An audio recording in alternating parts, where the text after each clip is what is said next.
We are living in a computer-programmed reality, and the only clue we have to it is when some variable is changed and some alteration in our reality occurs.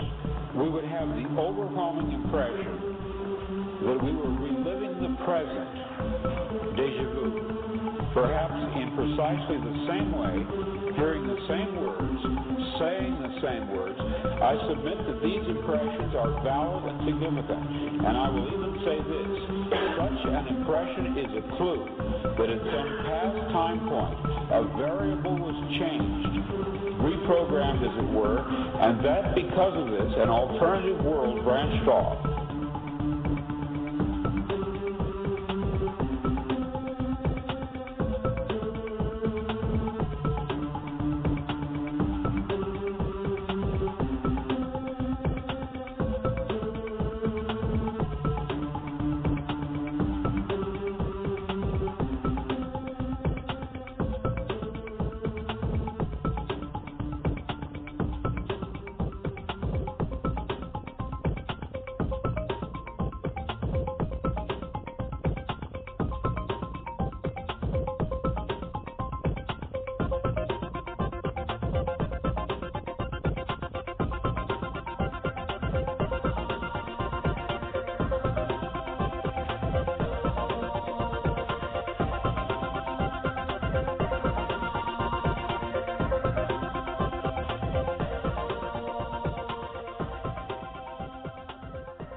Good afternoon and welcome to another edition of Free Association Radio. This is Robert Phoenix and you are now dialed into Navigating the Astrological Matrix.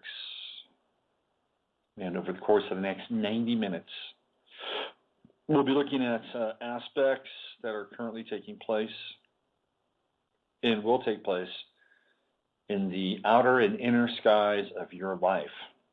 And we're going to be looking at Mars moving into Virgo and Venus moving into Sagittarius. And together they make a square. Now, because these planets move fairly quickly, the square won't last long, but it will last for a few days at the very least. And whenever we get into Venus-Mars squares, we get into friction in relationship. That's what it's about. Venus in Sagittarius is seeking truth, authenticity, emotional expression that's honest and from the heart, leading towards hopefully a higher realization of what relationship is, i.e. relationship with one's soul, creator, God, universe, nature.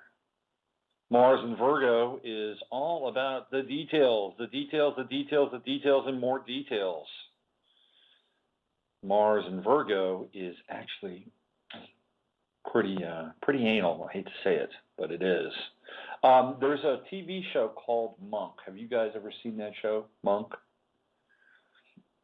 Yeah, the TV show it's about a detective who has OCD, right? So he's obsessively compulsive.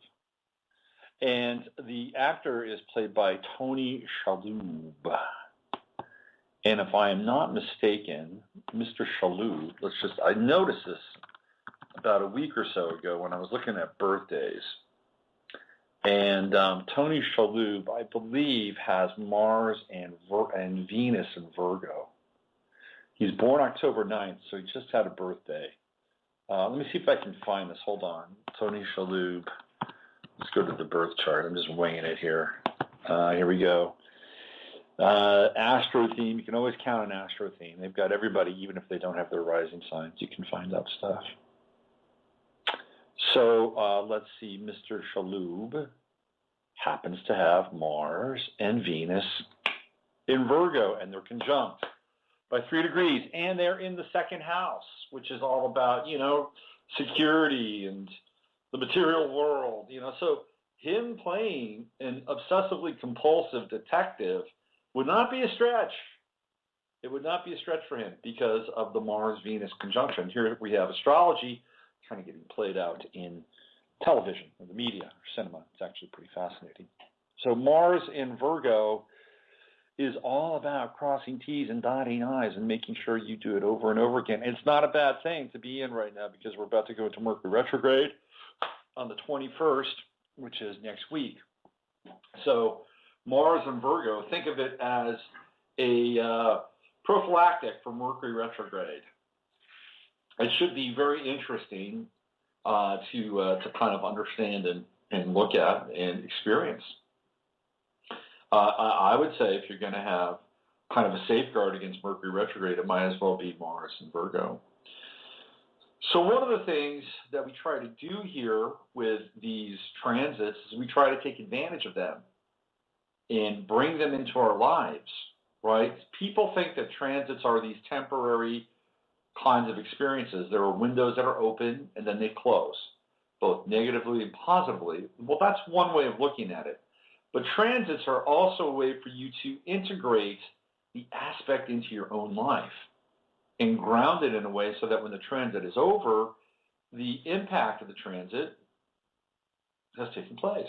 And it's kind of been integrated and embodied, and now you've got that as a part of your life, both, in terms of positive absorption or dealing with challenges and working with the energy as it relates to challenges and, torquing and shaping and twisting and reformatting your consciousness and your biocircuits.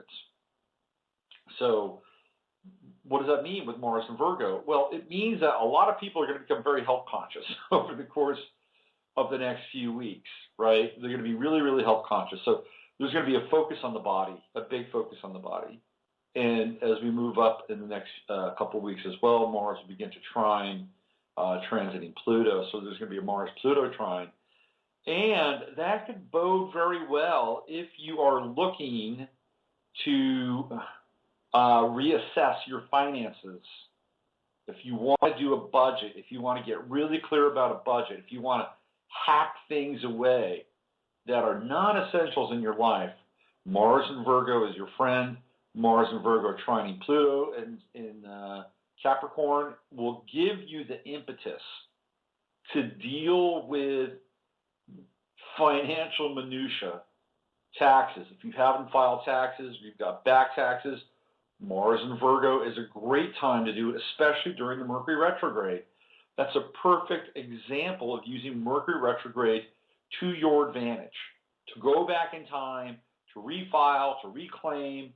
It may even be time for you to renegotiate if you have a mortgage.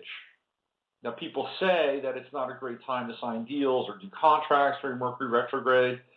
Refinancing your house, getting a different interest rate, that might be a really good time to explore during a Mercury retrograde and a Mars-Virgo conjunction, or Mars and Virgo. Because what's going to happen is, again, when Mars gets up to about 8-9 degrees, it will be in a very interesting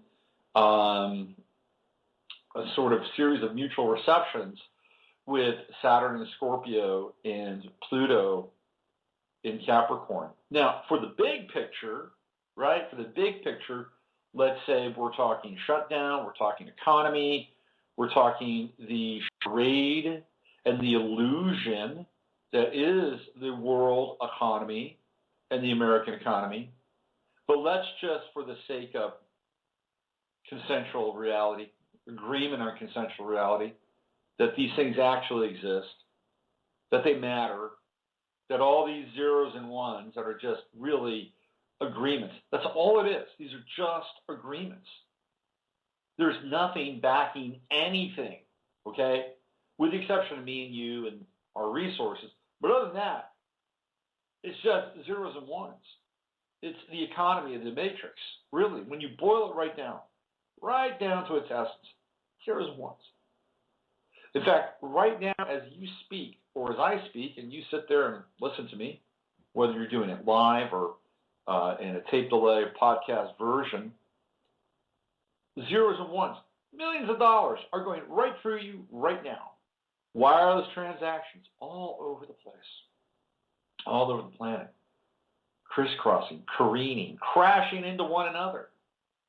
The amount of wealth that is circulating through the ethers around you in the zeros and ones is infinitesimal.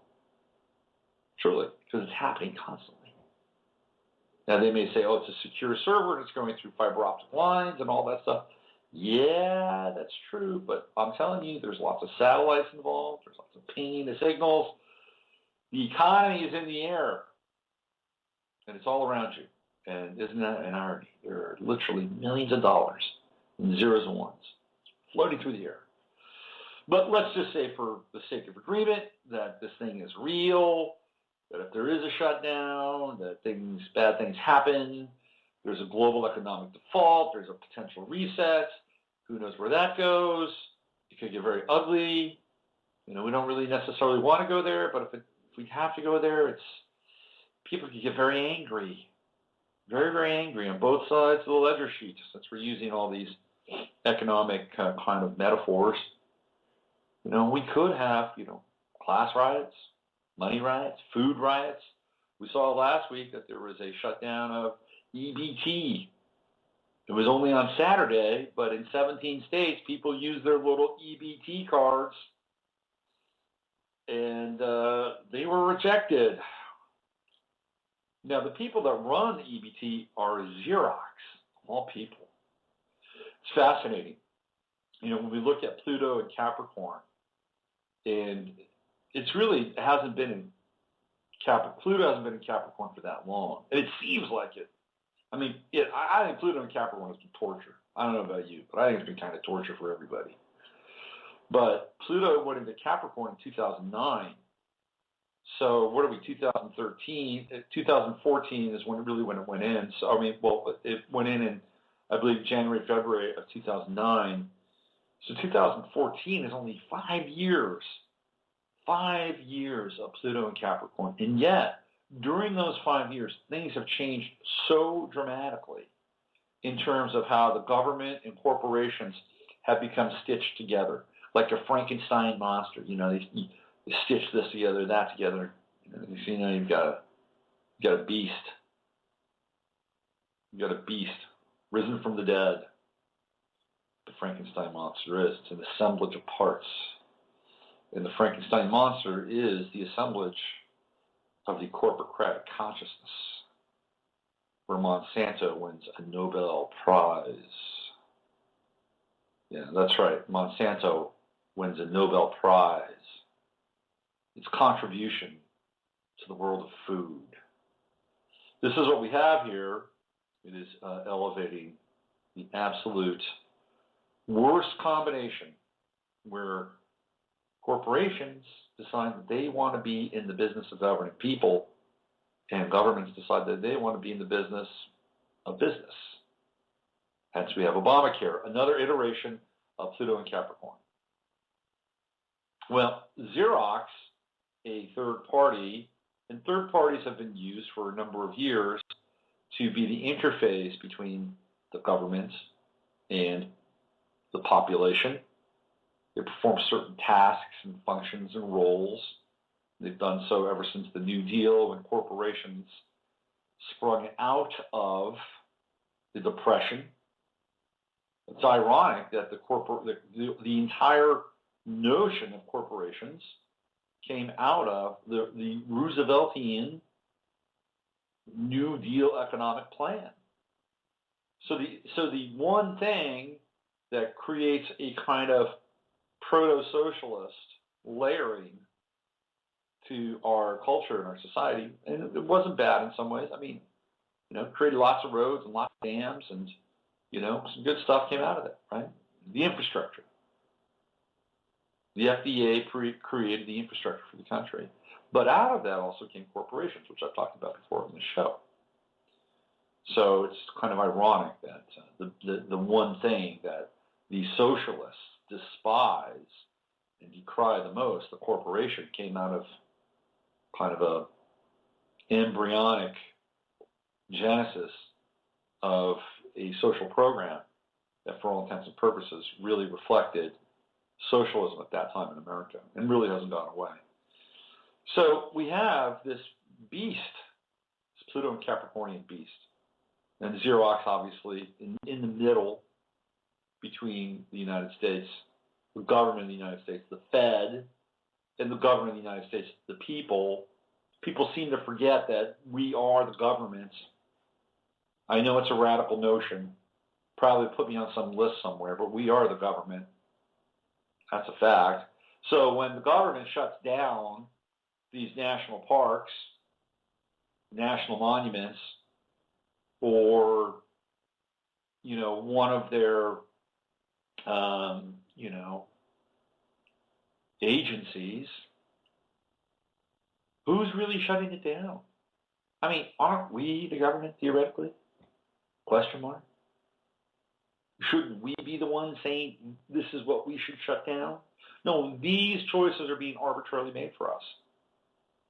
And they're not even really being made by our elected officials, are they? Think about that. Who came up with the list to shut down what? That was the man in the White House and the people around him. They were making executive choices, right? Executive decisions. It wasn't us. So there's a misnomer there that we are our government. We're not even our government. All we are is chattel. All we are is a tax base. All we are batteries for the matrix. To some extent. We're more than that. But when you play in that game, that's what you are. That's what we are. Another example of businesses getting in the business of government and vice versa is Bank of America. Bank of America takes care of every single unemployment transaction in the state of California. Used to be the state, now it's Bank of America. That's a nice little side business there for old Bank of America, isn't it? There's a lot of unemployment in California. They need a lot of money to administer that. So, ironically, people didn't vote for Ron Paul, because they thought that all these government services would go away. They voted for Barack Obama, but ironically, we're starting to live in a Ron Paulian kind of libertarian universe, but without the goodies. I mean, pot may be legalized. Let's be real about that. I mean, it is looking more and more with the passage of the laws in Colorado and in Washington State and the passage a while ago in California for medicinal purposes, that we are not very far from having legalized marijuana. But, of course, Monsanto is getting in on the game and wants to genetically modify any kind of marijuana as well, and they will, and they'll have their, it'll be their pot or nothing, right? That's how it'll go down. There'll be a monopoly. It's just the way it is. We live in the age of monopoly. That's Pluto and Capricorn. So we're living in this kind of faux Ron Paulian universe where we're getting some libertarian values, right? I mean, think about it. If you're a real libertarian, hey, anybody can marry anybody. We don't care. We're not wedded to any kind of real, sort of moral belief or, there's none of that. Sure. Drugs, legalize them. Pot, sure. Borders, open them up. Open them up. Yep. Programs, shut them down. Shut them down. Sequester, shut them down. So let's look at what's taking place. We are letting people marry one another. Doesn't matter what their sexual affiliation is. It's a very libertarian concept. Pot, close to being legal, very libertarian concept. The borders, very close to being open because they keep coming through immigration reform, very libertarian concept. We're having more and more corporations get involved in the management of either national parks or the distribution of funds or the checking of credit or whatever those things are. Corporations are now fulfilling those roles, and they will continue to fill those roles as time moves on. That obviously is a Ron Paul wet dream. Make the government smaller, make corporations bigger. Free market economy, right? So here, the only thing that's not Ron Paulian is healthcare, Obamacare. That is not. That would not fly in a Ron Paul presidency. So what's ironic is that we're moving towards this strange hybrid of kind of, Austrian school economic libertarianism, and this kind of, Bushian neoconic hegemony with roots based in social Marxism. It's a strange hybrid of kind of governance that's going on right now. But it's all Pluto Capricorn. It's the beast. It's the corporocratic Frankenstein that we're living in and with. Now, we've got Uranus and Aries, and that is squaring off, obviously, against Pluto and Capricorn. And we've got eclipse coming up this Friday, which is kind of tricky. There are some interesting things with the eclipse. There is a Mars-Moon trine going on, and that'll be, I'd say, if you got any dust on your emotional shelves, the Mars-Moon trine will knock it right off. So I expect that over the weekend and the days following the weekend, people will clear their hearts and voices and minds as it relates to their emotions. And that, of course, will impact relationships, but it's not just relationship-based. People will have to get in touch with their emotions, their anger, their intensity. It's all part of it. You get the full moon, the eclipse, and the sign of Aries. And we also have this T-square going on with Pluto, Capricorn, Uranus, and Aries, and, of course, Jupiter and Cancer. That's kind of where it's all at right now. And that T-square takes place on Friday through Saturday. The effects of the eclipse continue to linger days, sometimes weeks afterwards. And the Pluto-Uranus square is potentially, I wouldn't say frightening, but there's some alarm to it. I mean, I think they're going to get this deal done and everything's going to open back up. It's going to be very close. It's going to be 11th hour kind of thing. And we may avert some significant disaster, but who knows what's going to come out of the deal making and what stays and what gets shut down. We're never a part of that. They just arbitrarily do this stuff behind closed doors, and when we try and get involved, we're told to just kind of, let the boys run the show, right? We know what we're doing. But if a deal is not struck and we do go into default, then this eclipse and the square will be very intense. And I will go on record and say that there will be, at the very least, people protesting in very large numbers, but also potential riots and the dispersal of, police force, National Guard, whatever. I think that's very remote. I think it's a very distinct possibility if they don't get this deal done. This crazy deal. I was thinking about it today, and it feels like we are in some kind of, what's the word I'm looking for? Abuse. We're in this cycle of abuse now with these shutdowns. It happens every year. Have you noticed that? It's not just like, once every 2 or 3 years or 5 years. It happens every year. And it is it brings us to this point of crisis, right? And it makes us feel uncomfortable and unsafe and insecure.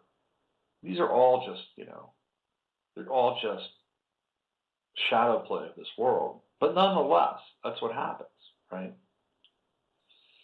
And then in that space where people are walking, they're unsure, they're asking themselves, has the world gone to hell in a handbasket?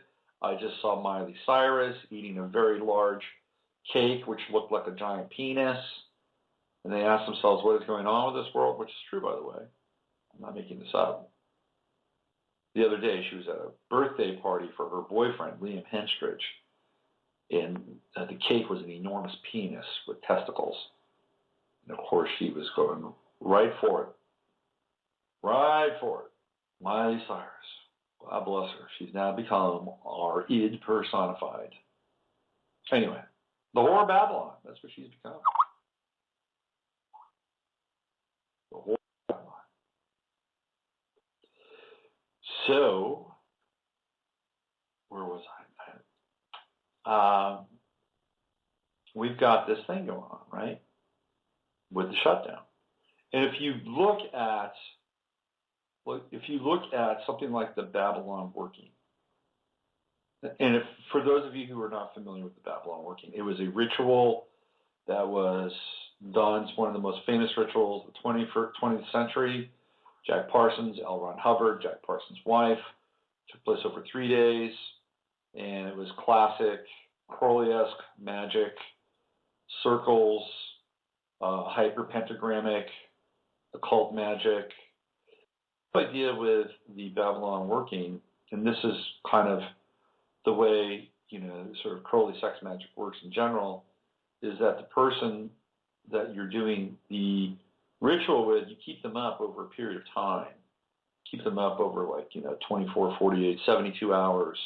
You don't let them sleep very much. You get them in this hypnagogic state. And in that hypnagogic state, things take place. I'll leave it up to your imagination. But with the invocations and the circles and the hypnagogery and certain pharmaceuticals, certain drugs, recreational drugs generally, and certain sexual practices, there is an attempt to crack open a portal into this world through which an entity or an energy may emerge. Now, in Crowley-esque terms, it's called a moonlet. And this is what Parsons and L. Ron Hubbard were doing with Jack Parsons' wife for 3 days. It's probably the ritual that changed the 20th century and the world as we know it. Out of it, of course, L. Ron Hubbard receives the Dianetics download, writes a book, starts a religion, and now we have Tom Cruise.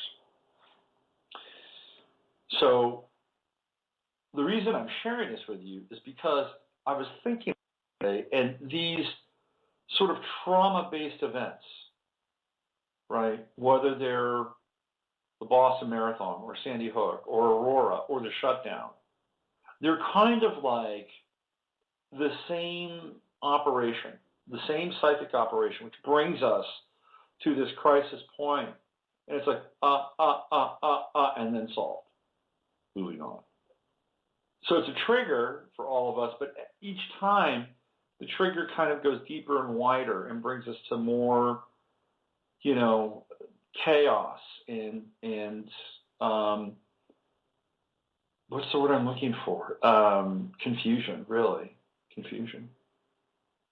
At some point, it's going to stop working because it has to. I mean, this is what happens with, these MK Ultra babies who over a period of time can't hold the program any longer. They usually are just taken out at that point because the traumatization is no longer effective. So at some point, the traumatization will be no longer effective. Wouldn't that be nice? But then it gets tricky because the traumatization is no longer effective, and then there's a different strategy to control people.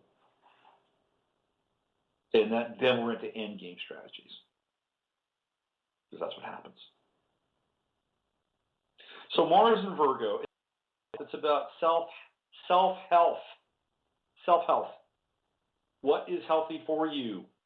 It's not just your body, it's your emotions, it's your spirit, it's what's in your apartment, it's what's in your home. Do you have lead paint on your walls? What's going on with the filter in your furnace? Maybe it's time to change it because we're going into colder months, right? By the way, if you do need to change your furnace, your filters, or anything, do it now. It's actually better to do it in the summertime, by the way. It's cheaper. The closer we get to the winter, the prices go up, if you haven't noticed that. So do it now. It's still not quite chilly out there, but it's a good time.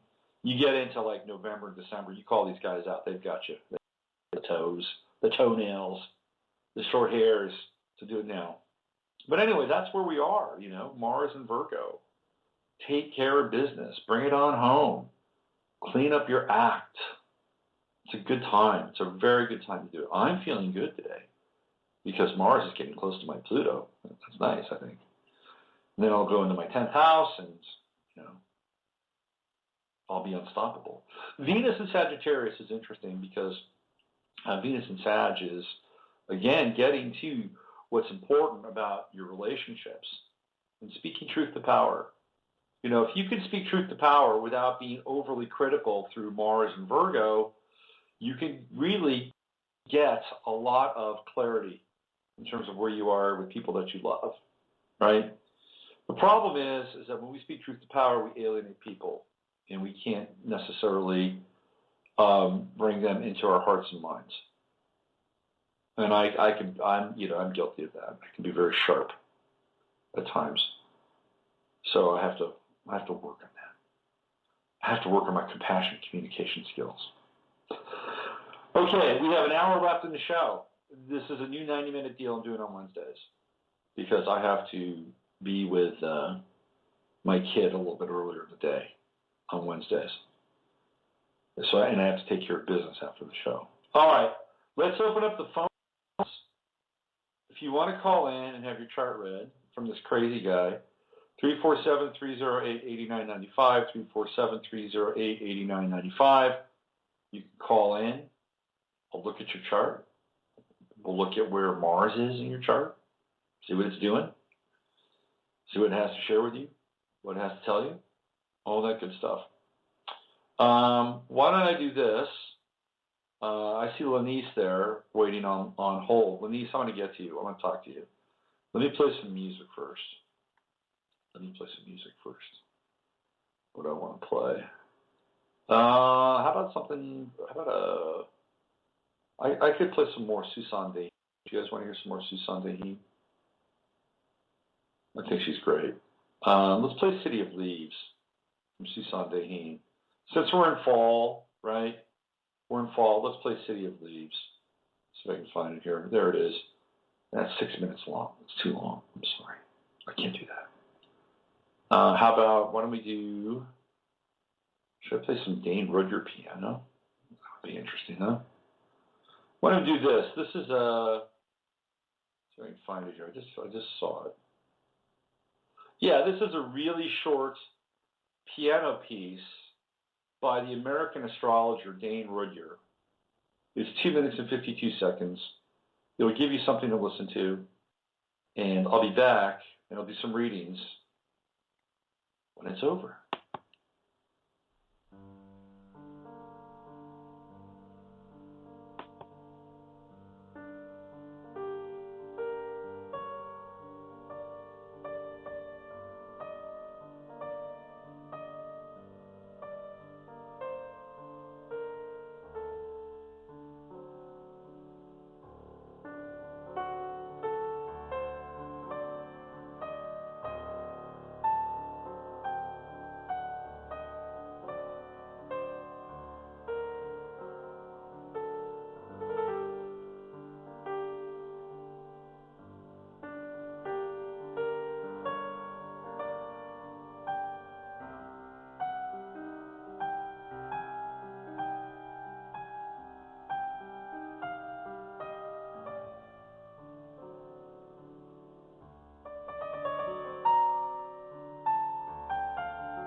That was Dane Rudyard. Actually, it wasn't Dane Rudyard, but it was a composition by Dane Rudyard. You can find his piano works online.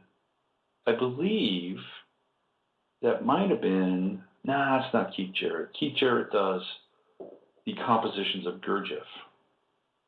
But you can find Dane Rudyard's piano compositions online. All right, it is 12:36 here in Central Texas.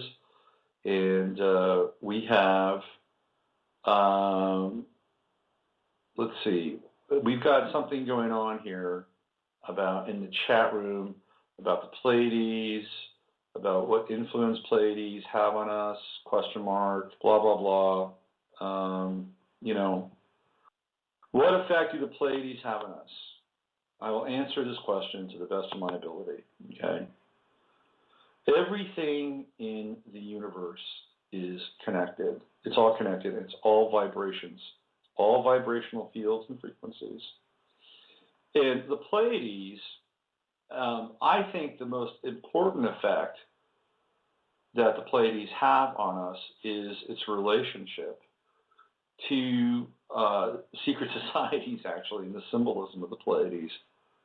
I think it's very important in terms of how the Pleiades is viewed. The Pleiades also is where the Dogon come from, and the Dogon have a very, the Dogon do not come from the Pleiades. The Dogon were instructed by the Pleiades and Pleiadians, and it's a fact that they knew where the Pleiades was before even the French astronomers knew where the Pleiades was. Actually, I'm sorry, I take that back. It's Sirius B. Anyway, I don't want to get involved in a chat room conversation right now. Let's do some readings. I'll deal with that later. I'll deal with that at the end of the show. Hello there. Hello? Hello. Hi, Robert. Thank you so much.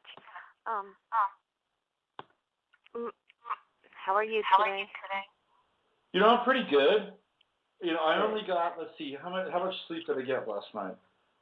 I think I got like 6 hours sleep. So for getting 6 hours sleep, and we're really talking like 2 a.m. to 8 a.m., I'm doing okay. Thank you for asking. How are you? I'm fine. I've been going with lack of sleep as well. I was wondering if I could have a look at my chart regarding love relationships. Sure. I'll do the best of my ability. Hold on. Thank you. Let's see. You're right.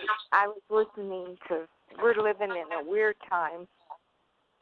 You got that right. And it's going to get weirder, trust me. Yeah. It is going to get much, much weirder. There's no We're all two going to ways go around through it. a big test.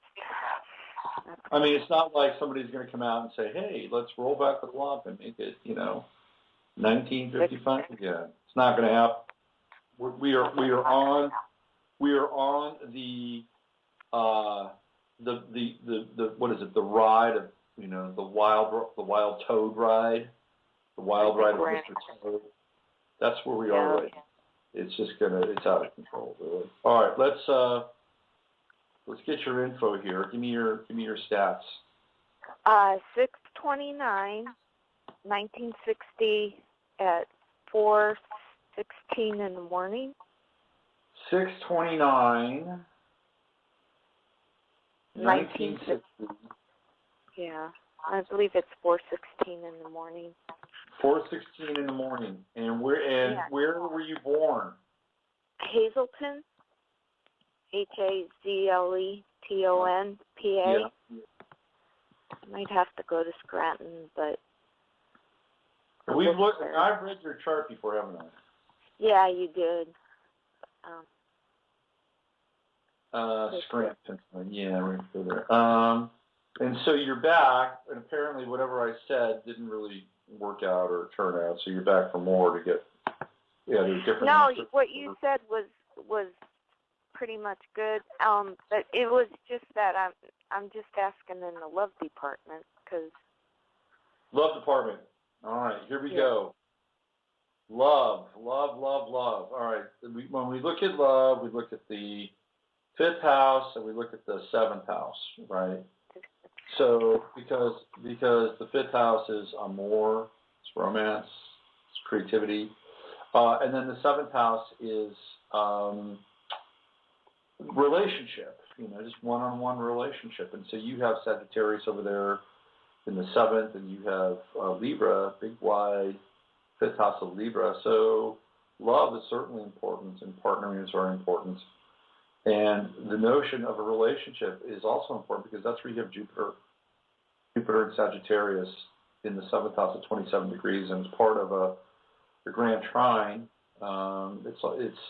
It's odd because you got Mars and Taurus, Earth, Pluto, and the Moon conjunct in Virgo, also in Earth. Oh, Mars is going to hit your Pluto and your Moon. Well, I don't know. So if you want passion, over the course of the next few days, you will feel intensity, you will feel energy, you will feel impassioned. Now, whether or not you have a partner to consummate that with is a whole other thing. But Mars on your Pluto and your Moon might actually activate you to look at your love life in a different kind of way, okay? Because, if the Moon is emotions, which it theoretically is, and Pluto is the planet of transformation, you have a Pluto-Moon conjunction. It's very, very deep. It's very profound, and it can be very regenerative. It's a little claustrophobic in Virgo, but it can be really regenerative. And when Mars crosses both the Pluto and the Moon, a couple things can happen. You can get into arguments with people, but I don't think you would because you've got this really nice trine going on, and there's really no negative angles or hard angles coming off Pluto or the Moon.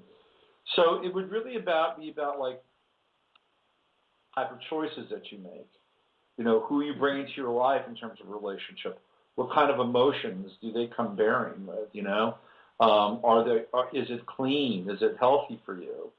Mars conjunct Pluto conjunct Moon is a rededication to having healthy emotional expression in your life, and to trigger passionate emotional expression in your life as well. Does that mean it will result in a relationship? Well, with the trine to Jupiter in the seventh house, certainly the window is open. If I were you, I would join a gym. That's what I would do. Because if you want to be in are you currently in a relationship? No, I'm hung up on somebody, but no, I'm not in a relationship. Okay. So if you want to be in a relationship, what I would do with the Mars-Pluto conjunction of the Moon, I would join a gym. Plain and simple. You know why? Because that opens the possibility for you to meet people, number one. Number two, it's all in the sign of Virgo in health. Number three, you have Jupiter and Sagittarius, which rules sports and athletics, in the seventh house.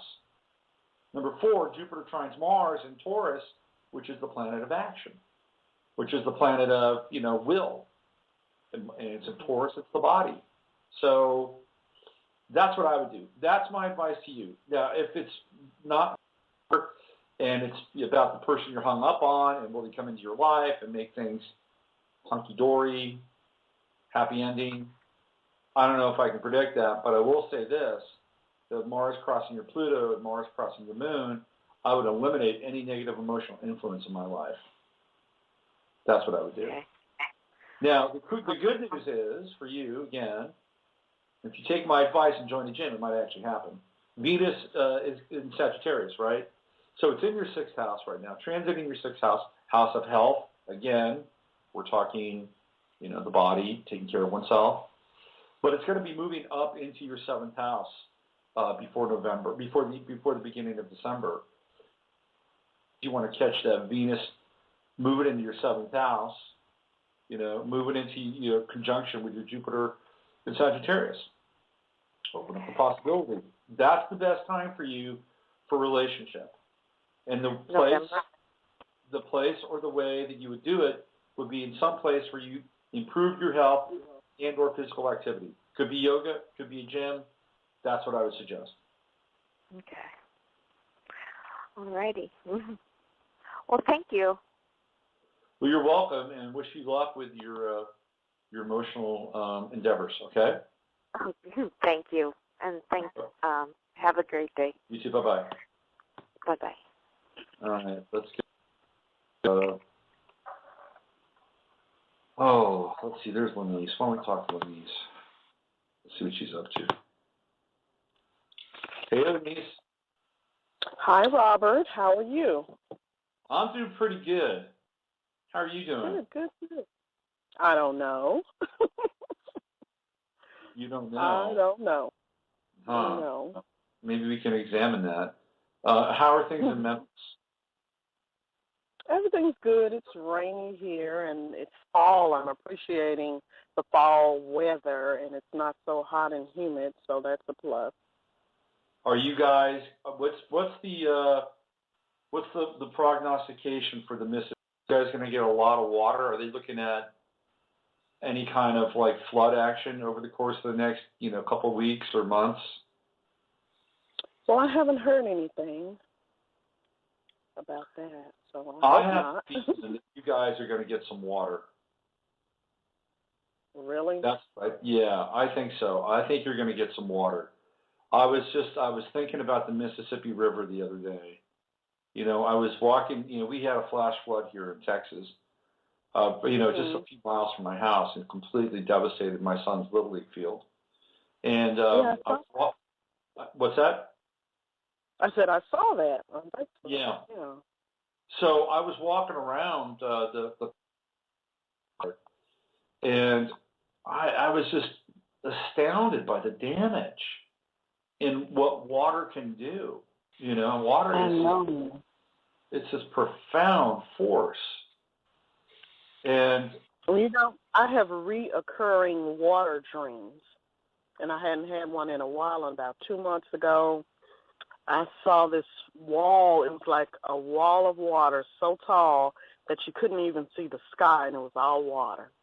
And I was just running with this group of people. And, of course, my heart was racing in the dream and all that. And then it switched. It was like we had found refuge. It was in a low land, and everything was okay. Interesting. Yeah. Mm-hmm. Well, I was flashing on the Mississippi River while I was walking around the fields, and I thought to myself, if the Mississippi River ever rose, it would completely, devastate and change the entire kind of, spine of the country.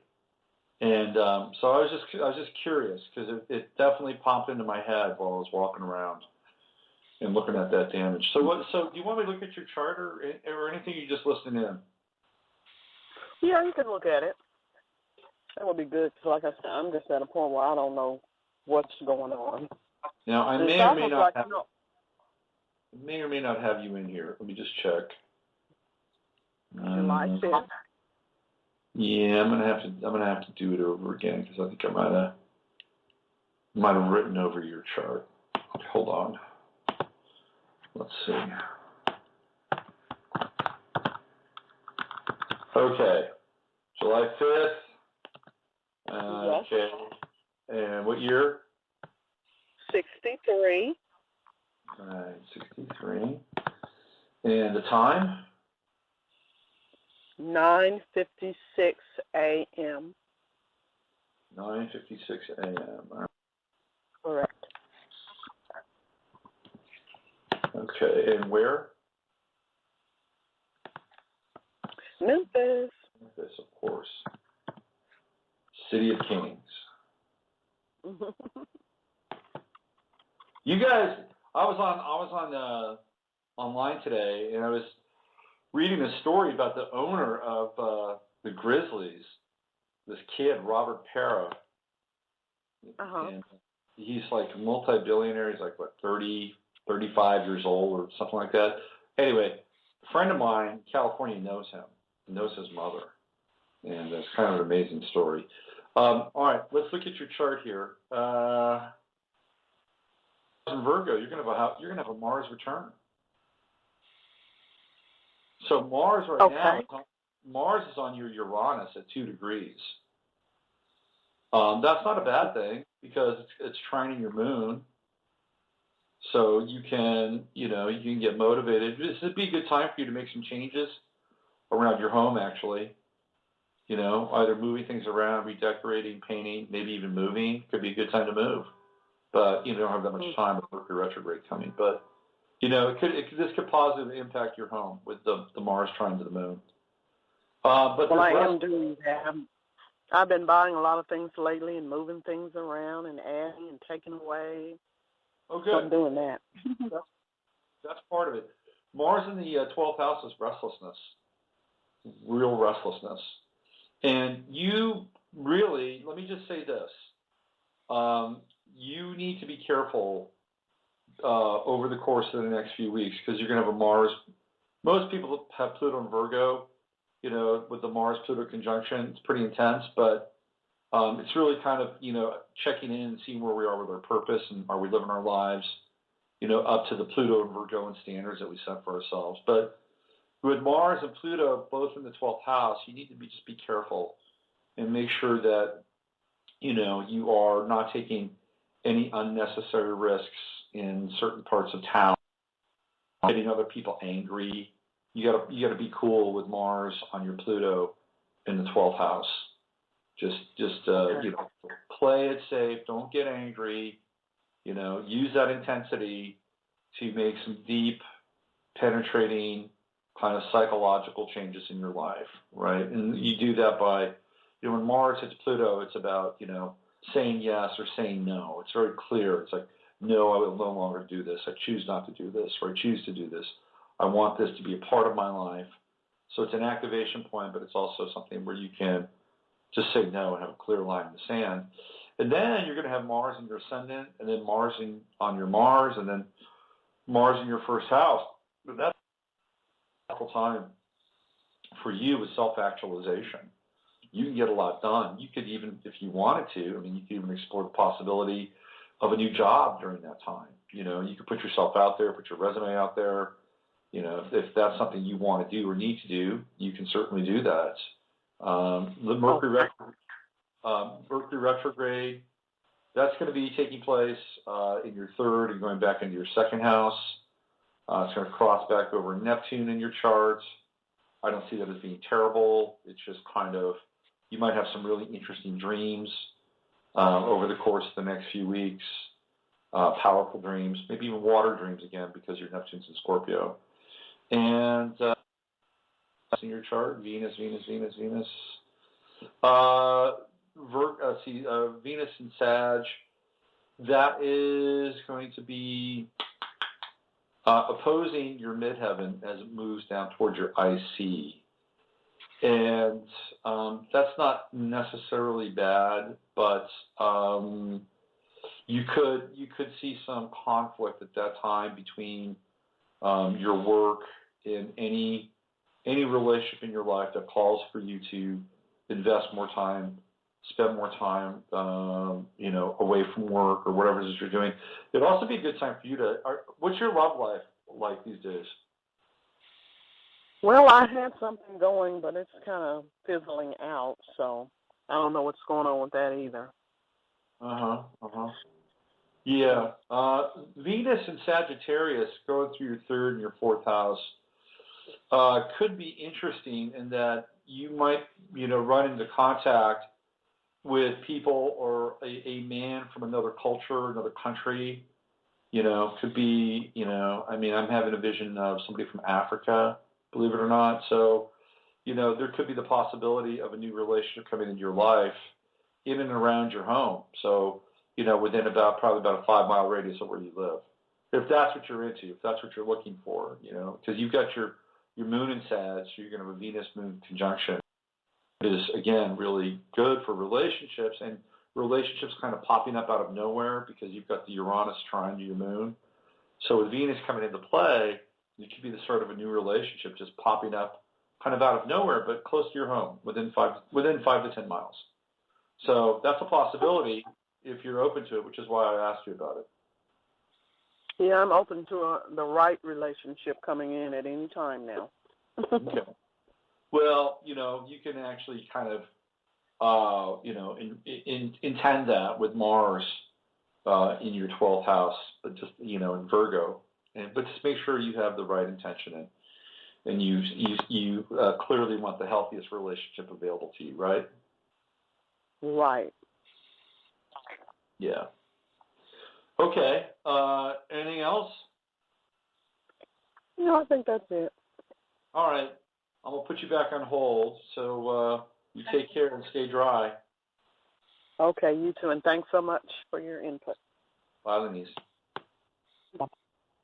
All right. Let's go to the 856. Hello there. Hi, how are you? I'm good. How are you doing? Pretty good. Who's this? Rosemaria. Hey, where are you calling from, Rosemaria? Jersey. Jersey. Jersey as in New Jersey? Yeah, right. Okay. I used to have somebody from a place called Jersey Island come to my website. That's not me. No, I know. Jersey Island is a long ways away from where you are.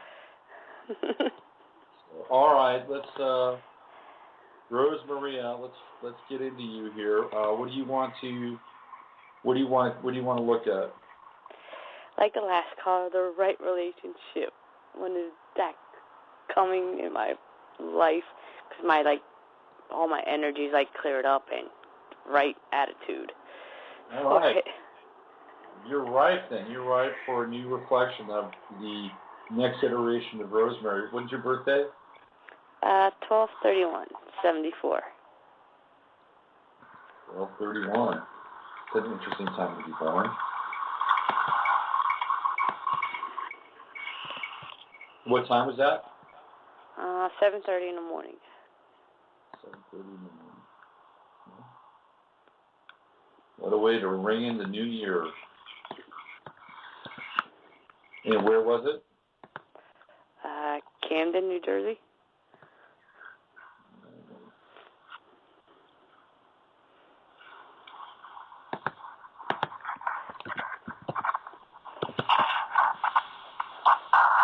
Okay.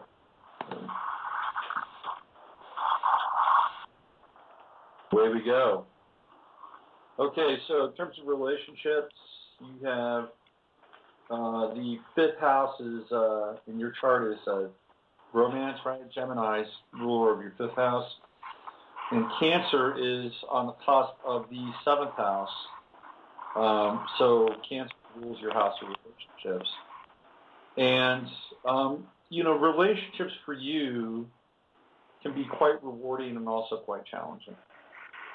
And the rewarding part is the trine between Saturn and Jupiter.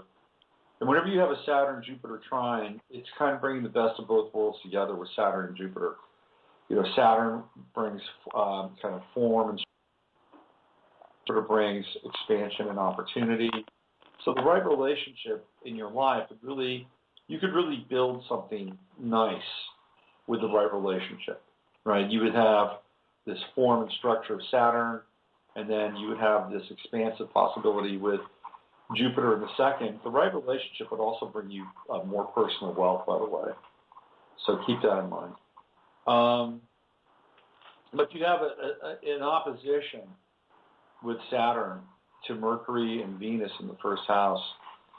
So you're dealing, you could possibly deal with depression in terms of relationship, either your own or a person that you have been with. And there could be a general relationship. Saturn and Cancer, you'd have to watch out for people that would be looking for you to caretake them and to be their mothers, right? That would be kind of not the sort of the worst case scenario. Saturn also squares Pluto in your chart, so you would have it's part of a T-square, that Saturn, and the Saturn-Pluto square can be very intense. It can bring you into sort of the kind of the volcanic depths of a relationship, like the breaking up, the letting go, occasionally the codependencies. It's all about kind of burning out any kind of emotion where there's any kind of caretaking or any kind of, sort of deep enabling. But it's also at times, where you're going to be called on to, step up and, be there for somebody in their life, like a partner that gets laid off or loses their job or whatever. That's also the Saturn-Pluto square. Opposing your Sun, there's kind of difficulty in some ways with the Saturn-Sun opposition because, these are, whenever we look at the Sun, we look at the father, and, the Sun is right on the ascendant in your chart, so your father probably would have played a very large role in your life, but also very complex, and like a big figure, a really big figure, but at times because of the square of Pluto, and the discipline or the form or the stricture that you would pull against with Saturn in Cancer in the 7th house. So part of the success for you in relationship is redefining relationship as it relates to your father, especially if you're looking for a man in your life. If it's a woman, it's different. But it's about redefining kind of the men that you bring into your life as, because sometimes, people will pick somebody that's completely opposite, their main parent. So if it's a controlling father, they may go for somebody who's completely, has no control issues at all, kind of self-control.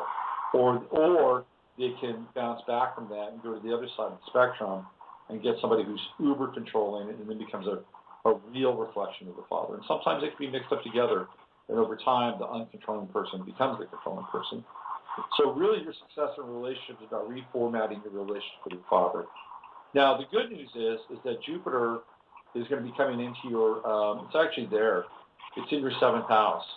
So if there was ever a time for you to really look at the possibility of a relationship and bring this Jupiter-Saturn trine in your chart home with a Jupiter-Saturn conjunction, now really would be the time. In the December, and then it comes back again and hovers around your natal Saturn. So all of the first of next year is a prime time for you. Now, what will happen is that there's a potential for you to have more than one choice in a relationship too. Because when Jupiter gets to like 22, 23 degrees, it's going to oppose your natal Venus. So that, anytime you get into a Jupiter-Venus opposition, you can have multiplicity of choice. So you may have more than one in your life during that time. But ultimately, my feeling is that Saturn, Jupiter, and its stay in transit through your 7th house in 2014, and that really, I think, bodes well for you. So if your moon is in Leo, so that's all about, romance and the heart, creativity and passion and children, and you have a finger of God or a yod that leads to your moon from Jupiter to the sun. So that's actually, a major blessing. I would say for the next,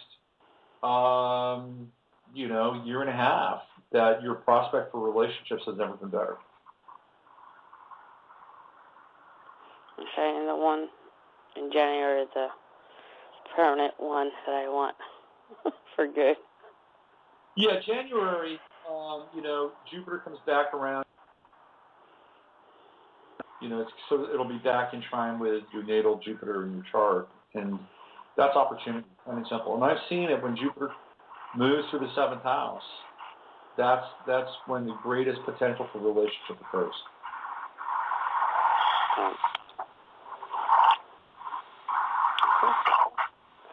And I hope it's the one I'm thinking of too. Cool. Well, okay. Well, just keep living your life, and just keep clearing out and being emotionally true to yourself, and the right relationship will come your way. I mean, I know it sounds cliche, but that's just how it works. They always come when you least expect it, or don't want it, or don't. Sudden bang, it's there. It reveals itself. So anyway, yeah. All right. Well, good luck, and let us know what happens. Okay. All right. Thanks. All right. Bye-bye. All right, it is 1:05, and you are listening to Navigating the Astrological Matrix. I'm your host, Robert Phoenix. And Friday, we got a great show here for believers and non-believers alike. If you're a heathen who listens to this program, you'll like Friday's show. And if you're a God-fearing person, you'll like Friday's show as well, I hope. It has nothing to do with astrology or magic. It has everything to do with the social economy. And I'm going to have Michael Tellinger on the show. Michael Tellinger. And Michael Tellinger has been known for his exploration of massive megalithic ruins in South Africa, pyramids, stone circles, et cetera, et cetera. And he is also known for his emerging socioeconomic theory called Ubuntu. And we'll be talking with him about Ubuntu. And in the second hour, I'll be joined by Charles Eisenstein. And Charles is the author of Sacred Economics. And Charles is part of the Evolver and Reality Sandwich, led, of course, by Daniel Pinchbeck. So that's happening, and that'll take place on Friday. You don't want to miss Friday's show. And then next Friday, I'll be joined by Laird Scranton, who has some very interesting theories regarding the Dogon and Sirius, not the Pleiades, but Sirius. And Richard Grossinger, who will be talking about quantum tantra. Quantum tantra. All right, let's take another caller and find out who they are and what they're about. Hello there. Hey, Robert. Who's this? It's Fran. Fran, I saw your I just saw it pop up, and I didn't read it because I was doing something. Let me see what you wrote. Hold on, so I know what you're talking about here. Let's see. Actually, I'm asking a personal question. You can read that. That's okay. It says, watch what happens when 12 Years a Slave is released in U.S. on October 18th as well. You will see another face of pent-up emotion in the African American community. Once people start seeing this very realistic, intense, horrific depiction of slavery in the United States and how African Americans were treated, you think that the water elements have been flowing. We've already been set up by the AA players who have been persecuted by the establishment in recent weeks and months. You know, that's I wasn't aware of that, but that's a really, you know, we've been dealing in this kind of, you know, deep duality cycle with black and white. It's been going on now, both literally and figuratively, for the last couple of years. Really started with when Obama took office, but it's really taken off. There's a TV show, and it's with what's that guy's name? D.L. Hewley and Michael Black, which is funny because he's white. I mean, it's kind of crazy, but Michael Ian Black, and it's basically a show about lying. It's a game, and it's about lying, and one of them is telling the truth. Will give you a question, and both of them will have the answer, but one of them is a lie. And it's all duality, because if you look at the commercials for it, Michael Ian Black, who is white, is wearing a black suit with white trim, and D.L. Hewley, who is black, is wearing a white suit with black trim, and everything is juxtaposed. So it's another kind of, you know, iteration of this duality that we're being hammered with all the time. And, you know, part of it is just the nature of this kind of, you know, Gemini universe that we live in opposite the, so I think this kind of, you know, psychic cue that keeps people, you know, split and divided, and especially, you know, along, you know, the unfortunately patently obvious black-white line. So is that what you're seeing with this movie coming out? Was that what your message was about? Well, I think what's going to happen, it showed up here at the Toronto International Film Festival, and it is so intense that people are leaving the movie crying. It's on the caliber of the Passion of the Christ type of movie. So in terms of the intensity of that movie. So I think a lot of people who maybe are not aware are thinking, I mean, it makes Roots look like a walk in the park. It won the People's Choice Award up here at the film festival, which is the equivalent of the Cannes Film Festival. So it's one of the big premier festivals for films for the Oscars. Mm-hmm. So, and the leading Right. actor, Chiwetel Ejiofor, actually his chart really coincides very nicely with the United States chart, even though he's English or Nigerian English. So I think it's going to add to, we saw the lady who was killed and shot up by in Washington, D.C. We saw the contractor who maybe had some real complaints who was killed. There are a couple of other specific instances. So we haven't really addressed this festering wound in our American psyche that I think it's now time for this to come out, and this movie's going to bring it out. Well, I mean, that would be great as long as, we're not, throwing Molotov cocktails at each other, and I think that's going to be the issue. That's going to be the issue. Yeah, I mean, because, we saw what happened with Trayvon Martin that, Right, that's another one, Trayvon Martin, right. I mean, it triggered a lot of violence. And well, this movie may, especially in the South. What's really interesting? This is fascinating stuff because, and I should have somebody on one of these days to talk about these theories. But there are theories within sort of the, like everybody's got their own version of like hidden history and secret history, and right. And there are a group of black scholars like Phil Valentine. I should have Phil Valentine back on. Phil Valentine and a number of other black scholars believe that slavery, as we know it, didn't exist. Okay. That everything, including Roots, is a lie, and that the black race were already here in America. That this whole thing of going over, conquering Africa, and bringing slaves to the United States is completely false. And what happened was that the slavery took place. Slave people are already here, and their theory is that the Moors sailed all across the planet, and right.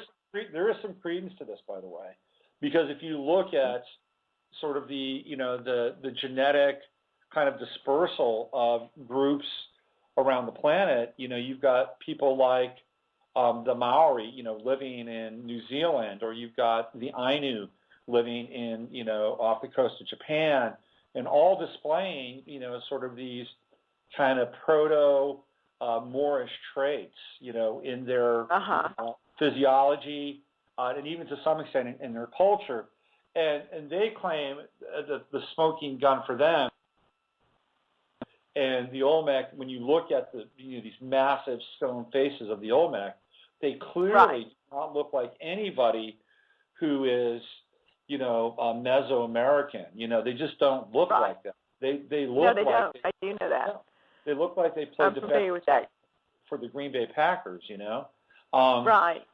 So there are some interesting, touch points with some of these theories. The only challenge issue that I have with it is that they actually have very extensive records about slave trading and the people that did the slave trading, coming out of Rhode Island. And, right. And, and secret history with that as well. So why would they have all of these very extensive records? Was it because they had this massive cover-up that they would, somewhere down the line have to deal with? I mean, I don't know if there could be such, far-reaching, planning and foresight. But, for me, Fran, I think what really needs to come out and really needs to be talked about is the people who did do the slave trading, because I do think it happened. And those people were in Rhode Island. They were kicked out of New York by Peter Stuyvesant, and those people were from Spain, right? Right. And they were, these people, and I'm sorry, I'm going to step on some toes, and I hope that I don't sound hateful when I say this, but these people were Marrano Jews from Europe, right? And it's a dirty little secret, that they just want to keep in the closet. And the other dirty little secret is that George Washington did deals with these people. He went to them and got money from them. And that money was put towards the American Revolution. And this is why Washington, when all the smoke cleared, this is why Washington did not free the slaves, because he had to deal with those guys in Rhode Island. To fund the revolution, they would have religious, whatever they wanted, including their continued slave trade. That is really what needs to be talked about. If there's going to be a dialogue, let's talk about that. Well, I mean, and maybe this might be the vehicle to bring it forward. And I mean, you also have to remember that, unfortunately, and it's going on today in Africa, human slavery, it has not gone away. It's not the one instance, and people of like races were fighting and trading and selling other people into slavery. So there are many guilty aspects, and enough to go around, but it needs to be addressed and heal the wound, because this is also in many ways playing out through our political system on a different level. So, it's very critical. Maybe, hopefully, we can see the movie will bring a positive. Well, I hope so. If anything, it should bring about discussion. I mean, I would love, this is what I would love to do. I would love to have a show where I could get somebody who would be a kind of a slave scholar, right? A scholar from that period of time, and then have Phil Valentine on the show, and then they could discuss the various theories about slavery. That would be an interesting show, actually. Absolutely. That'd be really interesting. Well, yes. That happened. But Robert, I have a quick question for you. Yeah, sure. Hello. Can you just check? I normally don't ask you these things, but can you check? Do you see me moving anytime soon? Well, I was going to ask you, how was your trip to Russia? It was awesome. Absolutely awesome.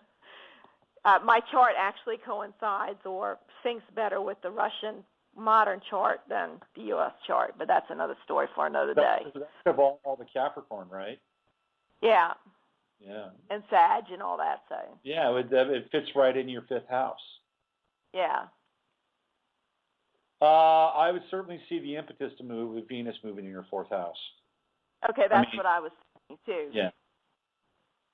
So I think we're trying to make the decision not to. Listen, if you want to move, if you want to move,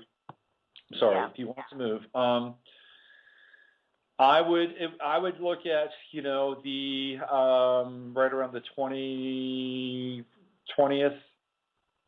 20th degree of Venus and Sag, because then you're beginning to conjunct your Sun and trine Uranus, trine your ascendant.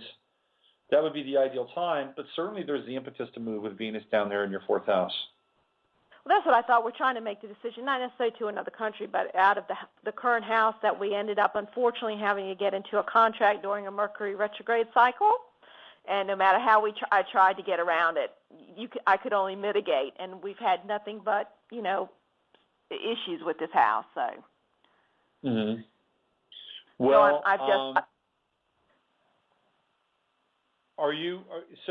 so the move, right, with Sagittarius? Yes. The move, Sagittarius is either really urban or really, really natural. Right. So if you're going to move, I would look into those two areas. Either, move into the heart of town and be where the action is, or get yourself a nice little place by the lake. Don't settle for a condo in suburbia. And I'm really here because it's very tight. It's very concentrated suburbia. I'm on kind of a cul-de-sac, and I can literally see into my neighbors' windows. And I've never been, this in such a tight space before in terms of a house. I've been in apartments, but there's more privacy sometimes in those environments, depending upon how they're set up, than on something like this.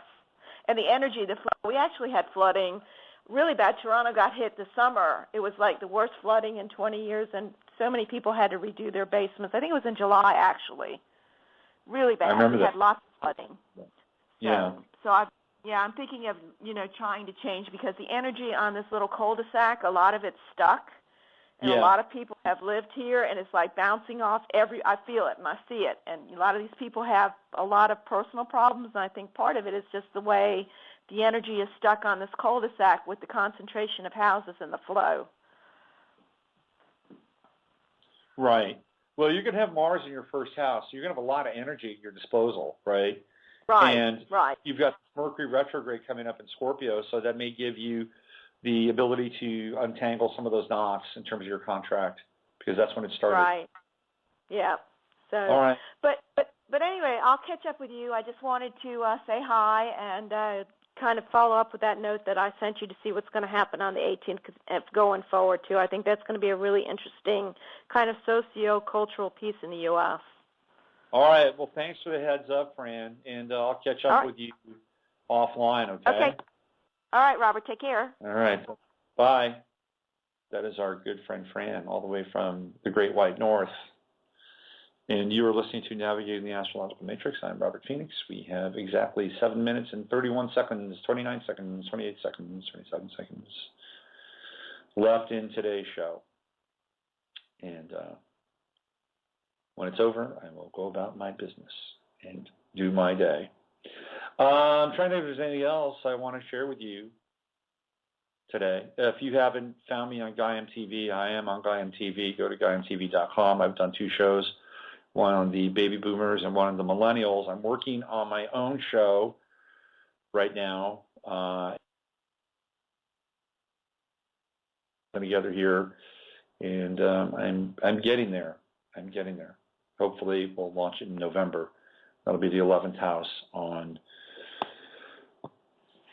GaiaMTV. I'm also going to be doing another radio show, and it's going to be on Planet X out of Wigan in London, and I'll have details. I think my first show will be coming up here the next week or so. I'll have my first show, and it will be kind of based on, more kind of American outside spirituality, oddness, American oddness, and, strange attraction and high strangeness, spirituality, and things that maybe aren't necessary. That's going to be on Planet X, and I'll have more details soon when I get my first show together. Okay, I think that's it. I think we've run our course today, and I hope everybody has enjoyed today's show, especially the chat room, which I think has been going off there. Let me just find out. Let me check back in with the chat room. Yes, there we go. Yeah. Okay. All right, that's it. So say goodbye. Use your head to discern what's real, your heart to stay open to what's possible. This is Robert Phoenix, and this is Philip K. Dick, whose wife, Tessa, is in the chat room right now. It was on the show last week.